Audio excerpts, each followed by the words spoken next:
బంగ్లాదేశ్ హింసాత్మక ఘటనలు కొనసాగుతూనే ఉన్నాయి. సైన్యం నేతృత్వంలోని తాత్కాలిక ప్రభుత్వం పరిస్థితిని అదుపు చేసేందుకు తీవ్రంగా యత్నిస్తోంది. ఈ పరిస్థితుల వేళ బంగ్లాదేశ్ మాజీ ప్రధాని షేక్ హసీనా కుమారుడు జాయ్ సంచలన వ్యాఖ్యలు చేశారు.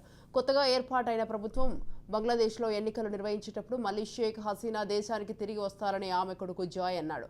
వారం రోజుల పాటు జరిగిన అల్లర్లు, వ్యతిరేక తిరుగుబాట్ల కారణం ఆ దేశ మాజీ ప్రధాని షేక్ హసీనా దేశం విడిచిపెట్టి వెళ్లింది. మహమ్మద్ యూనస్ ఆధ్వర్యంలో ప్రస్తుతం తాత్కాలిక ప్రభుత్వం ఏర్పడింది.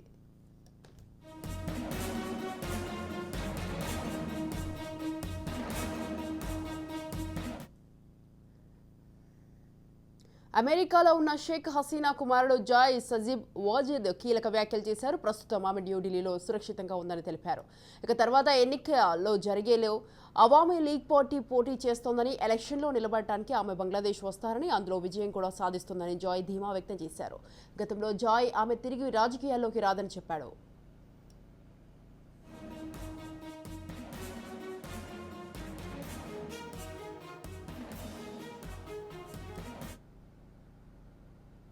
అక్కడ చిక్కుకున్న 17 మంది భారత కార్మికులను బోర్డర్ సెక్యూరిటీ ఫోర్స్ స్వదేశానికి తీసుకువచ్చింది. ఈ విషయాన్ని గురువారం బీఎస్ఎఫ్ వెల్లడించింది. ఇటీవల ఢాకా నుంచి వచ్చిన ఎయిర్ ఇండియా విమానంలో 205 మంది భారతీయులు స్వదేశానికి చేరుకున్నారు. ఇంకా అనేక మంది భారతీయులు అక్కడే ఉన్నారు. ఇక వారి భద్రత గురించి ఎప్పటికప్పుడు స్థానిక అధికారులతో కేంద్రం టచ్లో ఉంది. వీరిని వెనక్కి తీసుకొచ్చే దిశగా ప్రయత్నాలు జరుగుతున్నాయి.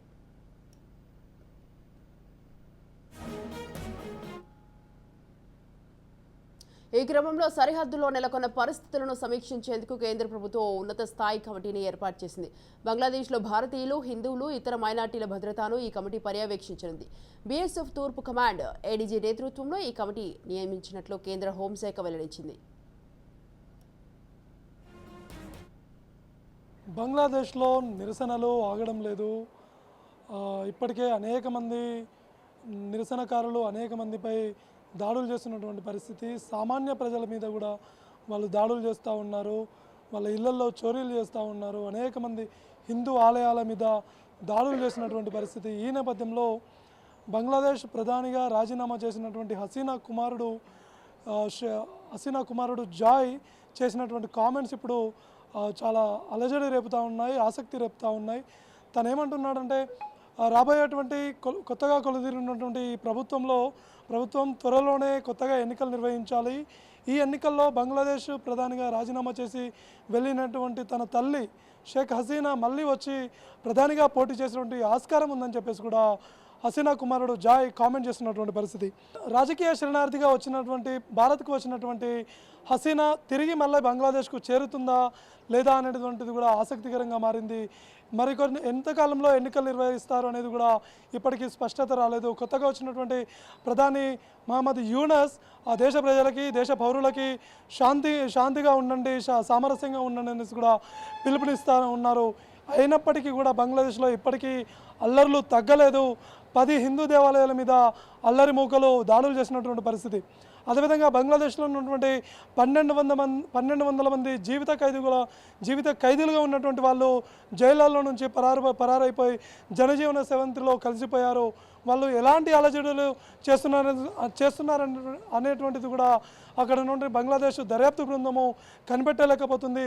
ఈ నేపథ్యంలో బంగ్లాదేశ్ సరిహద్దుల్లో భారత సైనికులు పహారా కారుస్తున్నటువంటి పరిస్థితి. గట్టి నిఘా ఏర్పాటు చేశారు. ఏ క్షణంలో అటు ఖైదీలుగా బయటకు వచ్చినటువంటి వాళ్ళు భారత్కి వచ్చేటువంటి అవకాశాలు ఉన్నాయని కూడా భారత సైన్యము భావిస్తున్నటువంటి పరిస్థితి.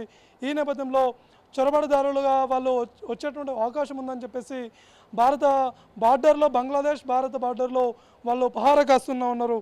ఈ నేపథ్యంలో అటు భారత ప్రభుత్వం కూడా ఈ యొక్క ఏదైతే బంగ్లాదేశ్లో హిందువుల మీద, హిందూ ఆలయాల మీద, భారతీయుల మీద జరుగుతున్నటువంటి దాడుల నేపథ్యంలో భారతదేశం ఒక ఉన్నత స్థాయి కమిటీ ఏర్పాటు చేసింది.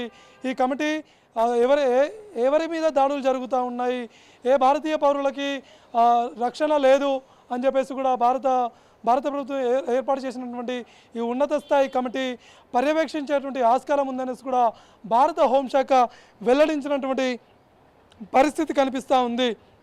అదేవిధంగా ఇప్పటికే బంగ్లాదేశ్లో 400 పైచిలుకు మంది మృత్యువాత పడ్డారు. అనేక హిందూ ఆలయాల మీద దాడులు జరిపారు, గుళ్ళ మీద దాడులు జరిపారు, హిందూ విగ్రహాల మీద ధ్వంసం చేశారు.